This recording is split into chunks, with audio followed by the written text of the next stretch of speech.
أيها الموجوع صبرا إن بعد الصبر بشرى أيها الباكي بليل سوف يأتي النور فجرا.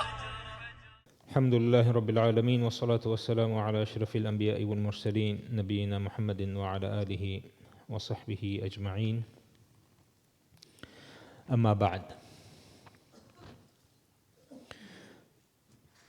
From today onwards, inshallah, we will be covering every Monday and Wednesday, inshallah, a hadith from one of Imam Bukhari's book by the name of al-Adab al-Mufrad, the moral or the perfect etiquettes of the Prophet sallallahu alaihi wasallam. A bit of an introduction, a very brief introduction to who was Imam Bukhari, and I think moving forward, if we are covering any book, I think it is only fit that we give an introduction to who the author is, so that way we can understand and appreciate the book even more. Imam Bukhari rahimahullah, his name was Muhammad ibn Ismail ibn Ibrahim al-Mughira al-Bukhari. He was born in Uzbekistan in the year of 194 after the Hijrah. His father was a great scholar, and he was one of the students of Imam Malik rahimahullah. When he was just an infant, his father passed away, leaving him an orphan in the care of his mother. And to make things even more for the mother, his Imam Bukhari or Muhammad ibn Ismail lost his eyesight when he was still an infant. The mother was a very pious individual. Being a single mother, she started making dua to Allah subhanahu wa ta'ala. Such a dua that she said she saw Prophet Ibrahim alayhi salam in her dream, in which he gave her the glad tidings that when you wake up, you will find your son with his eyesight being restored. And sure enough, when she woke up, the young boy who is going to be known as Imam Bukhari, Shaykh al-Hadith, Amir al-Mu'mineen fil Hadith, al-Hafiz, al-Muhaddith, al-Musnid. These are all different titles that were given to him. His eyesight was recovered. In one of the ways that she wanted to thank Allah subhanahu wa ta'ala was to dedicate him towards the service of the religion. He started learning hadith when he was 10 years old, and we mentioned that no scholar would let you to sit in the circles of hadith until you have already memorized the Quran and you have memorized the various texts, perfecting your Arabic language, which means that he memorized the Quran in the Arabic language well before the age of 10. He exhausted the local resources in his area in terms of memorizing the ahadith from the people, until finally both his brother and his mother decided that they wanted to go for Hajj, so he went to Hajj with them. When the Hajj was over and it was time for them to go back, and this is when he was at the age of 16. He stayed behind and he started acquiring the ahadith from the scholars of Mecca and Medina for the next 6 years. He had already memorized at this age, right before the Hajj, he had already memorized at this age 70,000 ahadith. 70. When he stayed for 6 years, he started collecting ahadith of the Prophet sallallahu alaihi wasallam, until one day one of his teachers, Ishaq ibn Rahaway, which I hope that you will hear more of, because he was the teacher of all of these scholars that we hear, the common names that we hear, like Imam Muslim, Imam Ahmed, Imam Bukhari, all of these great scholars. Ishaq ibn Rahaway was the teacher of them all. Once when giving the dars, he said in his dars, and I'm sure we can relate to it as well, he said, I wish someone can compile a book in which it contains only the authentic narrations of the Prophet sallallahu alaihi wasallam. Remember, this is in one of the earliest stages of compilation in terms of books. Imam Bukhari was sitting in there and he said, it found a place in my heart. And I said, I am going to be that individual. And in it is a lesson for us brothers and sisters in that you don't know what you are going to say and how it's going to affect someone. Maybe you will say to someone something as simple as, you know what, you look very good or very beautiful with the sunnah of the Prophet sallallahu alaihi wasallam. You know, I love to see you always sitting or praying in the front row. And you could change the life of that individual. Imam Bukhari, being a very young person, he said he found that statement in his heart. He is going to be on that quest. For the next 14 years, Imam Bukhari started writing his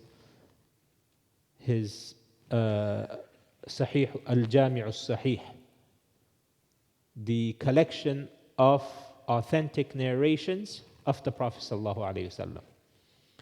And when he started writing these ahadith, he had the highest conditions for them, that no one could come up with a more stricter condition for writing those ahadith down.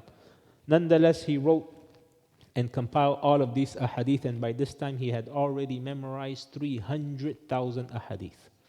This is why he's called Amirul Mu'mineen, the person who commands the ahadith. He commands respect. In fact, when he went to Baghdad, at a very young age, when he went to Baghdad after he was finished, his reputation preceded him. People started talking about a young man by the name of Bukhari. And so they said, who is this? We are going to test him. So the scholars of Baghdad, and this is at a time when the capital was in Baghdad. This was the Abbasi period. The capital was in Baghdad. And so Imam Bukhari said that so what they did was they gathered 100 ahadith and they mixed the chains of narration. For example, Umar, or for example, Muhammad ibn Ibrahim at-Taymi from Alqama, from Umar, from the Prophet sallallahu alaihi wasallam. For example, this is a chain. Or from عن Imam Malik, عن Nafi', عن Ibn Umar. This is a chain. So what they did, they took the chain of this hadith and they put it in this hadith, and they took this chain and they put it in another hadith. So انقلب الأسانيد بعضهم ببعض. They changed and mixed them all together.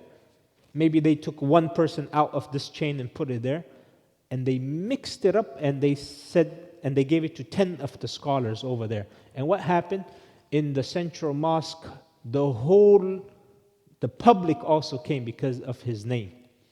So everyone was sitting down in the masjid, and the scholars were testing Imam Bukhari. They were saying that, what do you think about this hadith? And he said, I don't know about this hadith. What do you think? So each person had 10 hadith to narrate to him. And at that time, when you would narrate a hadith, you must narrate the chain of it as well. Now we just say the Sahabi and then the Prophet sallallahu alaihi wasallam. That was not acceptable at that time. And he will say, I don't know, I don't know, I don't know, I don't know this hadith, I don't know this hadith. What do you think the public said? Oh, who is this Bukhari? He doesn't know anything. You see, the factor, and this is our teachers used to tell us, the measurement is not what the public thinks of you. Oh, mashallah, he's such a great scholar. Or he's not a scholar. That's not the measurement we use to grade a scholar. Otherwise, many ignorant people will be or will be raised to the status of a scholar, and many scholars will be downgraded to the level of an ignorant person. Who tells or who determines whether a scholar is a scholar? Other scholars who would go ahead and give him that tazkiyah, that testimony that this individual is a scholar. even though the public, they were thinking and they started murmuring that this person, he doesn't know anything, those 10 scholars started looking at each other and they knew why he was saying, I don't know this hadith.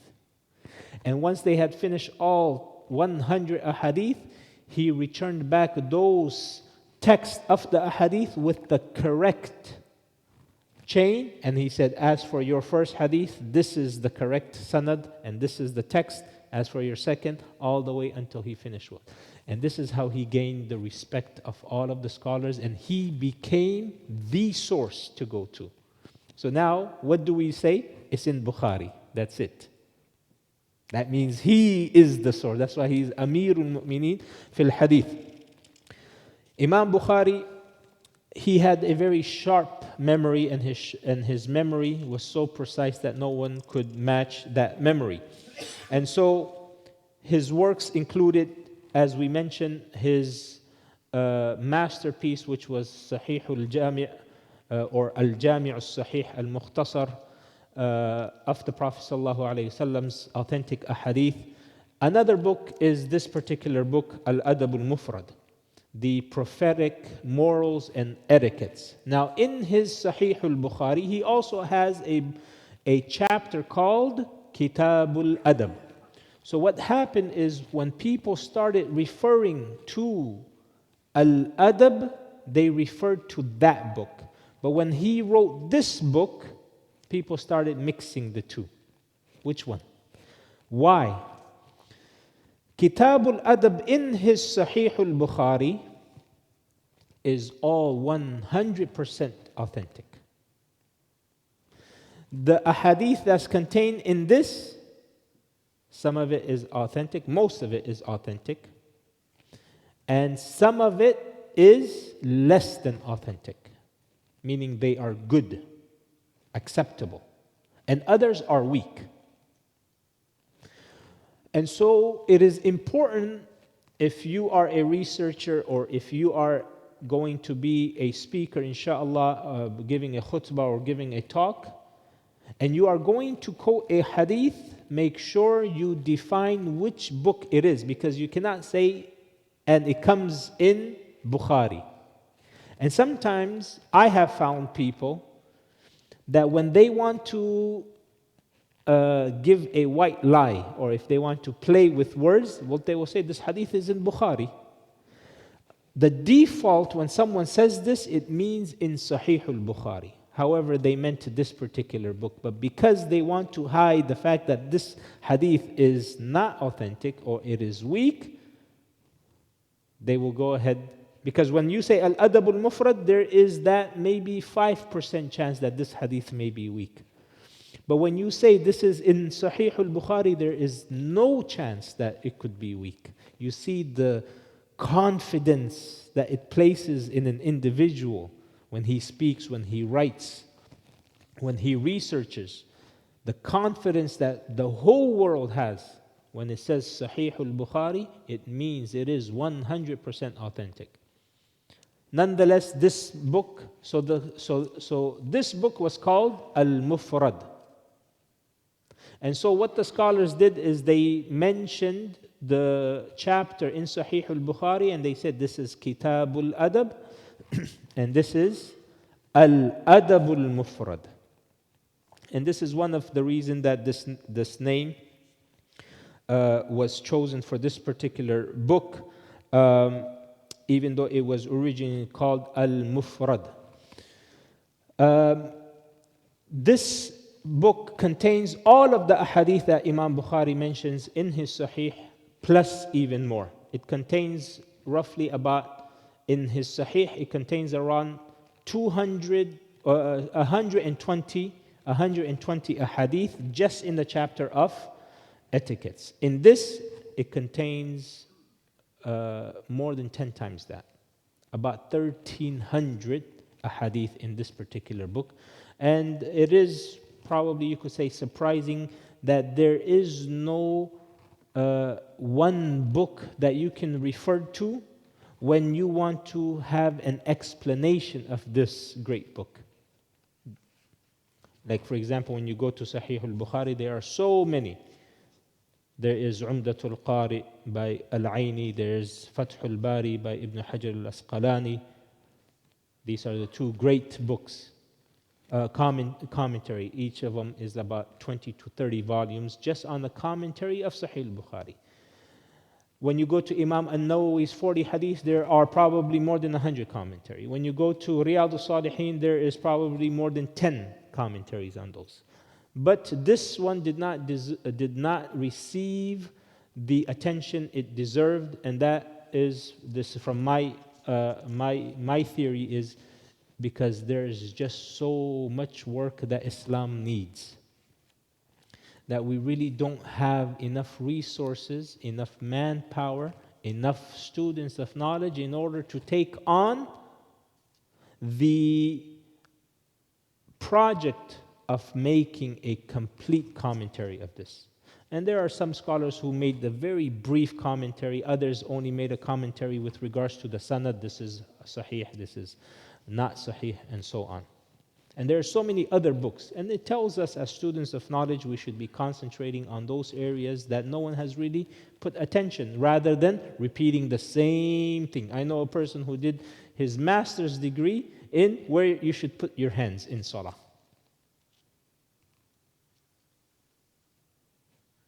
Where Raf'u al-Yadayn. His master's was Raf'u al-Yadayn, to raise your hands before and after the ruku'. He did his master's in this. Now this was written by Imam Bukhari 1200 years ago. He has a book called Raf'u al-Yadayn. You see, it's the same subject, and then there is a whole area, so many books that goes untouched.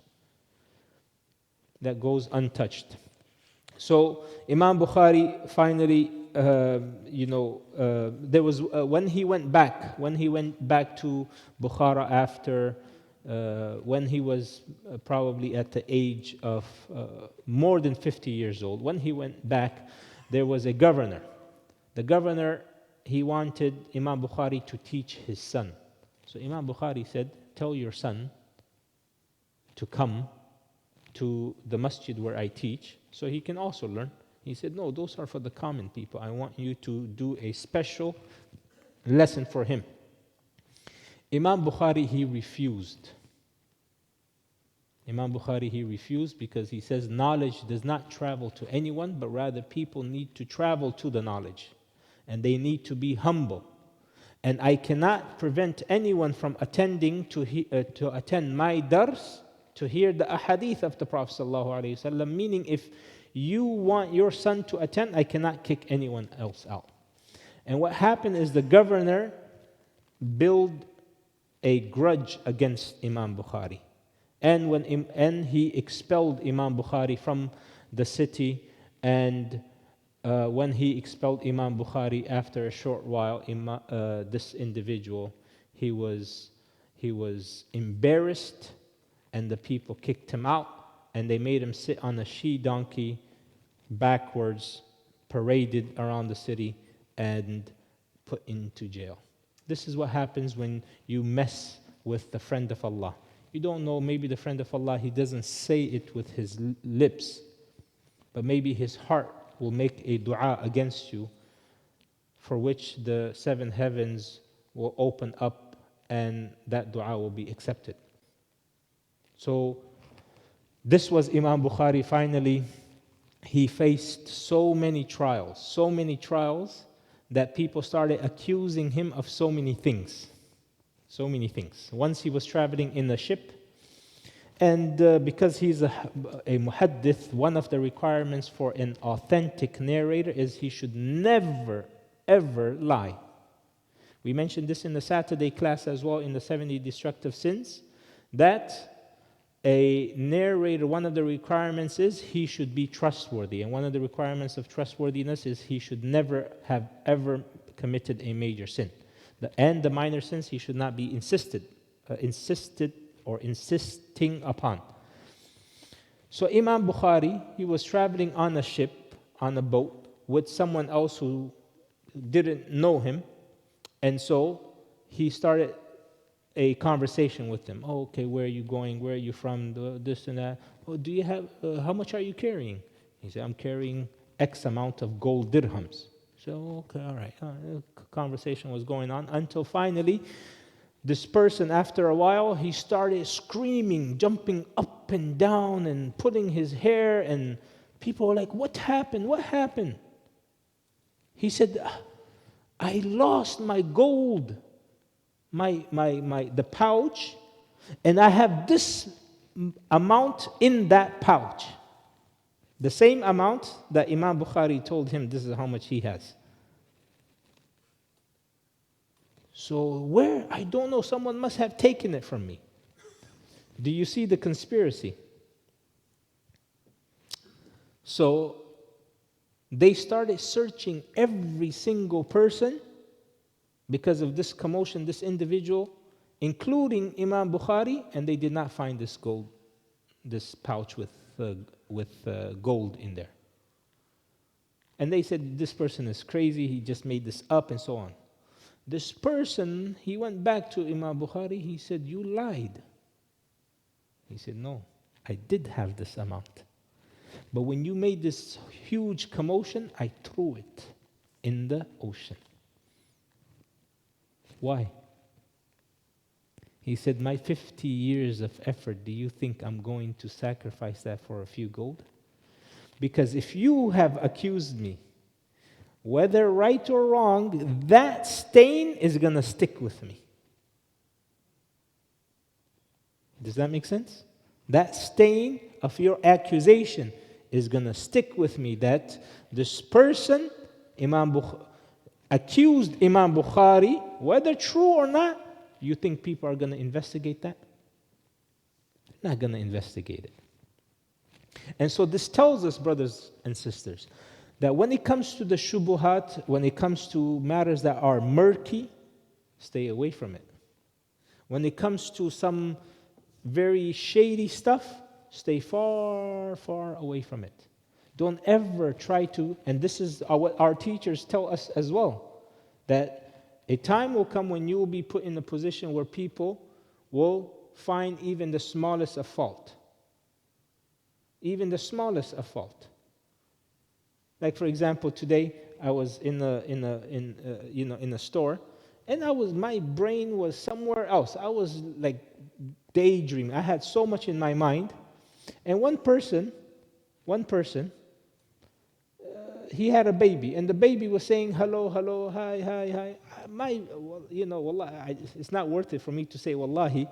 My mind, I didn't even hear it. I looked at the baby, but I didn't see the baby. You know, sometimes when you are dazing, you are staring at someone, but that person, you're not looking at that person. You're just, your eyes is concentrating on it, but your mind is completely somewhere else.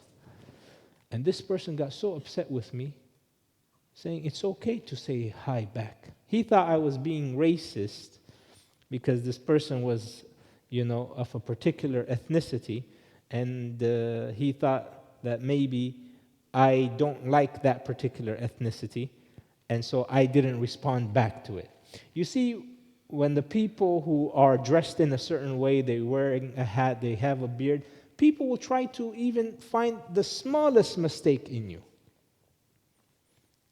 So the more you go up in knowledge and in righteousness, remember, the more your test is going to be, and the more people are going to point fingers at you. And this is a lesson for us, those who are regular in the masjid, and those who are practicing. And so Imam Bukhari was accused of other things as well. He was put to the test. Finally, he exiled himself. He put himself in exile until he made this dua on the eve of Ramadan, on the eve of Eid al-Fitr. That, oh Allah, this dunya, this world, despite its vastness, has constricted itself upon me. And so take my soul and bring me back to you. And on the eve of Eid al-Fitr, Shawwal, the first, Imam Bukhari, he died, and but his effort did not die.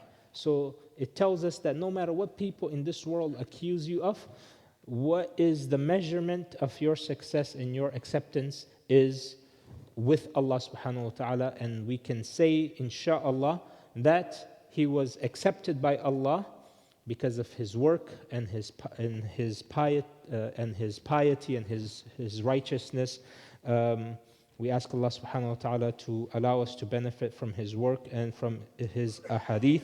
I will just cover one particular ahadith before we finish. Bismillahir Rahmanir Rahim. Babu qawlihi ta'ala wa wasayna al-insana biwalidayhi husna. This is chapter 1 regarding the words of Allah subhanahu wa ta'ala, the exalted. We have enjoined man to be kind to his parents, and this is one of many verses in the Quran that Allah subhanahu wa ta'ala, after repeating either saying worship only Allah and then obey your parents and be kind to them, or Allah prohibits us from committing shirk with him, and then he says and obey your parents. So always Allah subhanahu wa ta'ala, he is telling us that after his worship, the one who deserves the most of your attention are your parents. We ask Allah subhanahu wa ta'ala to make us from amongst those who are always righteous and obedient towards our parents. May Allah forgive them and have mercy upon them if they have passed away. May Allah subhanahu wa ta'ala give them a long life with khair and barakah if they are alive, and allow us to serve them. May Allah subhanahu wa ta'ala allow us to enter into Jannah through the gate of the parents. Subhanakallahumma wa bihamdika ashhadu an la ilaha illa anta astaghfiruka wa atubu ilayk. أيها المكسور قل لي هل يديم الله كسرا